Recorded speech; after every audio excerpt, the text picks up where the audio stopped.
우리에게 주신 하나님 말씀 신약성경 요한복음입니다. 요한복음 1장.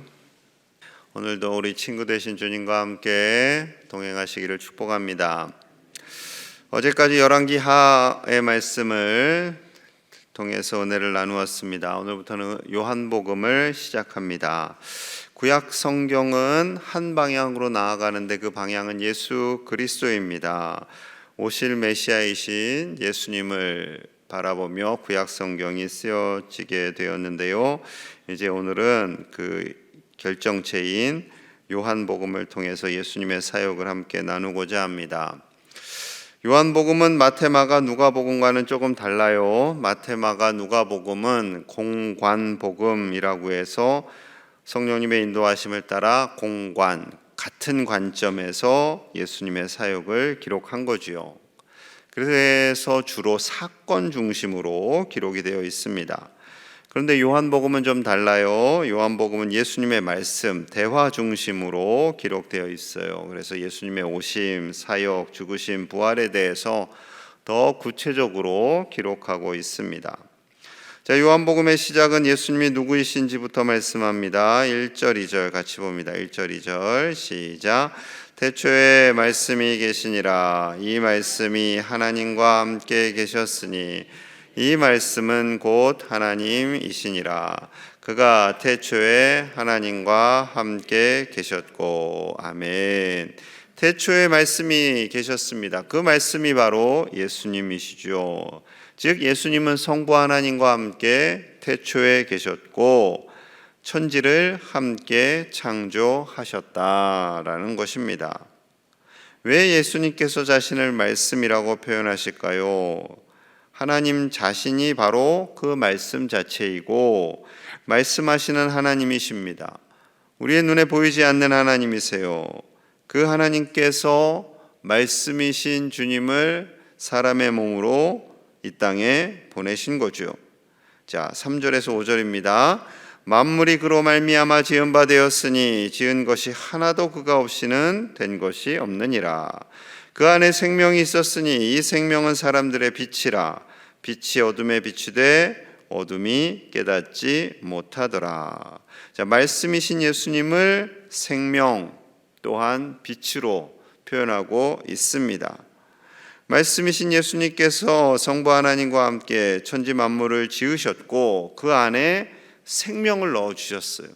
모든 동식물들. 여러분, 동물들은 펄떡펄떡 움직이니까 생명이 있다는 걸 알지만 식물은 참 신기하잖아요. 요즘 이제 연두빛으로 나무들이 막 변신을 해요. 이때가 가장 이쁜 것 같아요. 어린 그 연두빛. 그래서 식물을 보면 저 안에 생명이 있구나. 추운 겨울 앙상한 가지만 지나도 봄이 되면 잎이 나고 예쁜 꽃이 피는 그런 놀라운 신비, 그 생명의 신비, 생명이신 주님이심을 말씀합니다. 또한 놀라운 것은 그 생명이 살아가는 데는 빛이 필요하죠. 빛이 없이는 식물들이 자랄 수가 없습니다. 동물들, 우리도 성장할 수가 없죠. 살아갈 수가 없어요. 그렇기 때문에 예수님은 생명이시고 빛이시고 말씀이시다. 말씀과 빛은 우리가 살아감에 있어서 생명을 얻는데 절대적이다라는 거죠. 그렇게 절대적임에도 불구하고 하나님께서 이 땅에 오셨지만 많은 사람들이 믿지를 않았어요. 하지만 그 예수님을 믿는 자들에게는 놀라운 은혜가 일어납니다. 자, 12절, 13절 같이 볼게요. 시작. 영접하는 자, 곧 그 이름을 믿는 자들에게는 하나님의 자녀가 되는 권세를 주셨으니 이는 혈통으로나 육정으로나 사람의 뜻으로 나지 아니하고 오직 하나님께로부터 난 자들이니라. 아멘. 세상 사람들은 빛이신 예수님, 생명이신 예수님을 알아보지 못했지만 그 이름을 믿는 자들에게는 하나님의 자녀가 되는 권세를 주셨습니다. 놀라운 권세, 상상할 수도 없는 권세, 이를 위해서 예수님께서 이 땅에 오신 거죠. 여러분, 우리가 그 하나님의 아들 예수 그리스도를 믿음으로 말미암아 하나님의 자녀가 되는 권세를 갖고 있음을 확실하게 믿으시기를 바랍니다. 자, 14절에 보시면 이렇게 기록되어 있어요. 말씀이 육신이 되어 우리 가운데 거하심에 우리가 그의 영광을 보니 아버지의 독생자의 영광이요 은혜와 진리가 충만하더라. 말씀이 육신이 되신 예수님이 우리 안에 거하십니다. 우리가 예수님의 영광을 보니 바로 하나님 아버지의 독생자의 영광이고 은혜와 진리가 충만하다. 예수님의 또 하나의 다른 이름은 은혜와 진리예요. 은혜와 진리. 변함없이 하나님의 아들 되시는 예수 그리스도, 그분을 통해서 우리가 구원을 얻게 되었어요. 이것이 은혜죠. 그렇기 때문에 은혜와 진리, 진리와 은혜가 우리 안에 임하게 된 겁니다. 이게 진짜 은혜죠. 그래서 17절에 또 한번 반복하세요. 17절입니다. 율법은 모세로 말미암아 주어진 것이요 은혜와 진리는 예수 그리스도로 말미암아 온 것이라. 아멘. 율법은 하나님께서 모세를 통해서 주셨어요. 모세는 그냥 전달자 역할만 한 거예요. 전달자. 그러나 은혜와 진리는 오직 예수 그리스도, 우리를 살리는 진리 되시는 예수 그리스도, 그분만이 우리의 구주가 되시고 그분만이 우리의 참 보화가 되시고 그분만이 우리에게 생명을 주시는 구원자 되시는 줄로 믿습니다. 그 은혜와 진리이신 예수 그리스도를 가슴에 품고 승리하시고 참 행복을 누리시기를 간절히 축복합니다.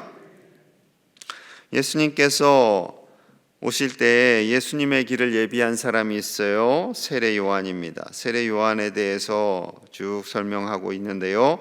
예수님보다 6개월 먼저 태어났어요. 자, 23절입니다. 23절 이르되 나는 선지자 이사야의 말과 같이 주의 길을 곧게 하라고 광야에서 외치는 자의 소리로라 하니라. 제사장들과 레위인이 와서 너가 대체 누구냐? 너가 대체 누군데 백성들에게 세례를 베푸냐? 하니까 이렇게 답을 한 거예요. 이사야 40장 3절의 말씀을 언급하며 예수님 즉 그리스도의 오실 길을 예비하는 소리이다. 예수님의 오실 길을 예비하는 사람의 사명은 바로 회개의 세례를 베푸는 것이었어요. 그 백성들이 얼마나 잘못 살아가고 있는지, 우리가 얼마나 죄인인지 죄를 깨닫게 하고 그 죄의 용서함을 받는 거죠. 그래서 그 죄를 깨닫게 하는 과정 속에서 세례 요한을 보내시고 죄사함의 세례를 베풀게 한 거예요.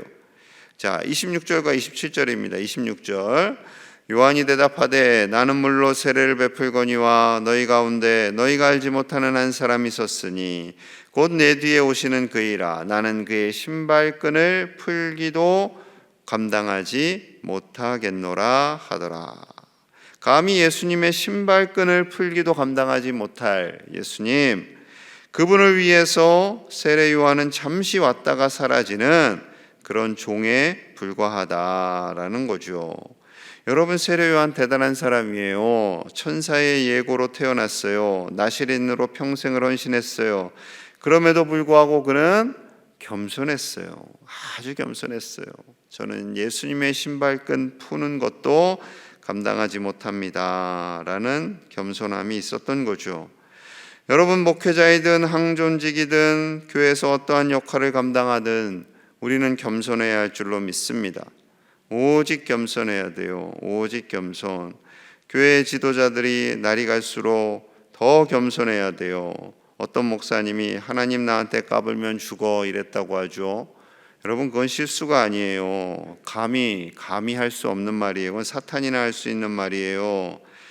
여러분, 어떻게 옛날에 제사장들이 실수하면 죽었습니다. 바로 성막에 들어갔다가 실수하잖아요. 그럼 죽었어요. 그래서 대제사장이 지성소에 들어갈 때 종을 이렇게 차고 끈을 묶어가지고 들어가요. 실수해가지고 죽으면 다른 사람들이 그 사람을 줄로 끌어당기는 거예요.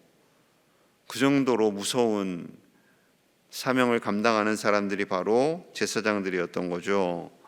그래서 우리는 더 낮아지고 더 겸손해져야 됩니다. 교회에서 사역을 감당하고 교회에서 신앙생활을 오래 하고 교회에서 직분자로 살아갈수록 더 겸손히 오직 예수님만을 높이고 오직 하나님 앞에서 더 낮아지는 우리가 되기를 간절히 소망합니다.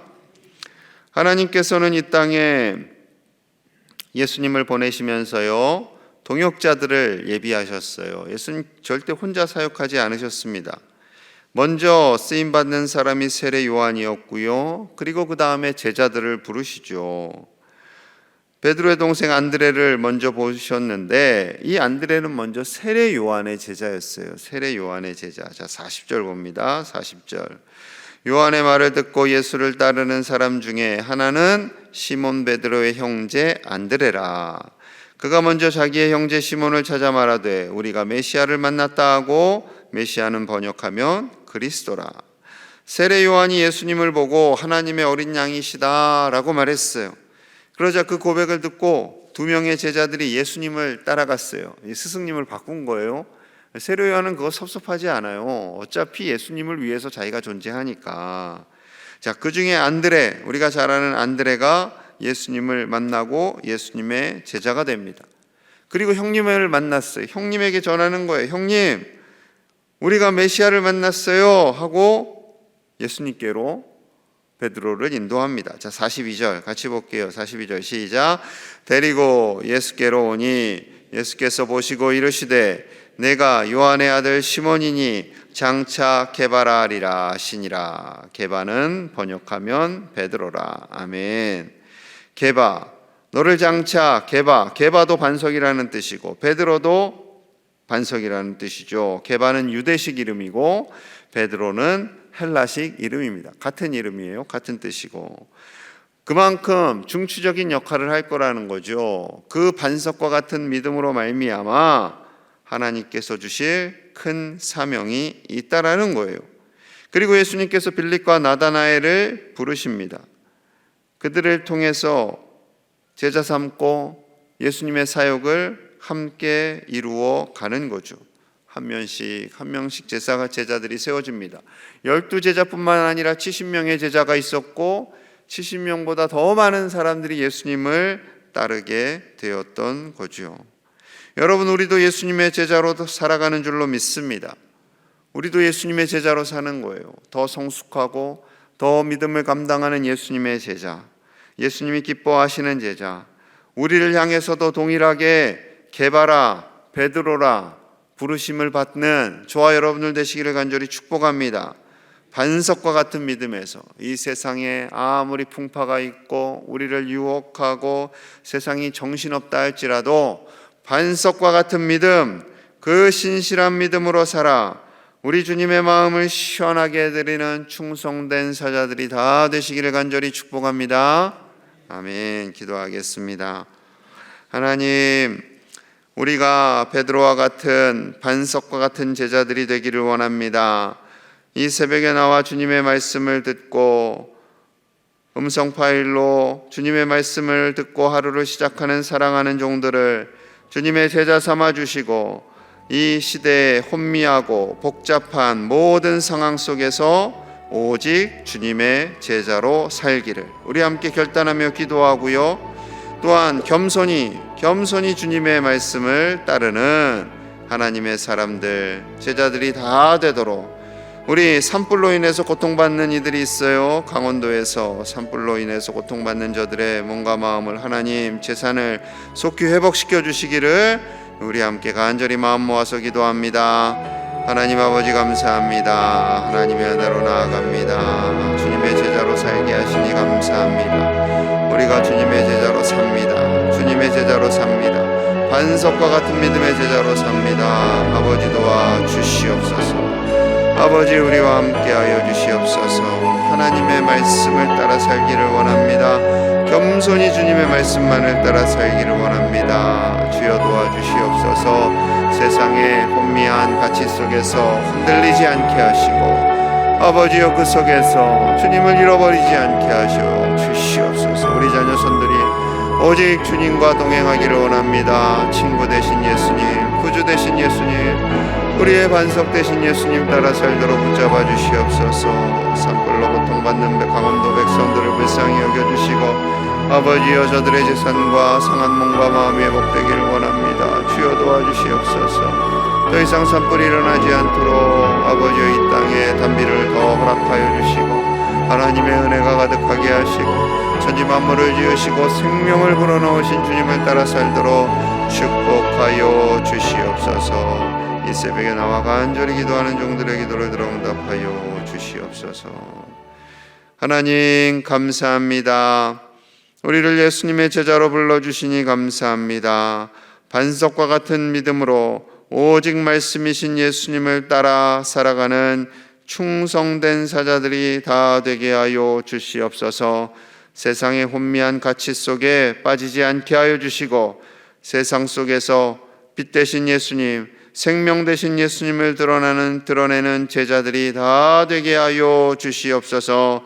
산불로 고통받는 강원도 주민들을 불쌍히 여겨주시고 아버지여 저들이 속히 회복되게 하시고 저들의 모든 상한 심령과 육체까지도 아버지 위로하시고 치유하시고 회복시켜 주시옵소서. 오늘 하루도 오직 예수님의 손 꽉 붙잡고 담대하게 믿음으로 승리하는 복된 날 되기를 원합니다. 사랑하시는 제1의 가족들을 붙잡아 주시고 저들의 가정과 삶의 터전과 모든 믿음의 권속들의 가정 위에 하나님의 크신 은혜가 가득하도록 축복하여 주시옵소서. 예수님 이름 받들어 간절히 기도하옵나이다. 아멘.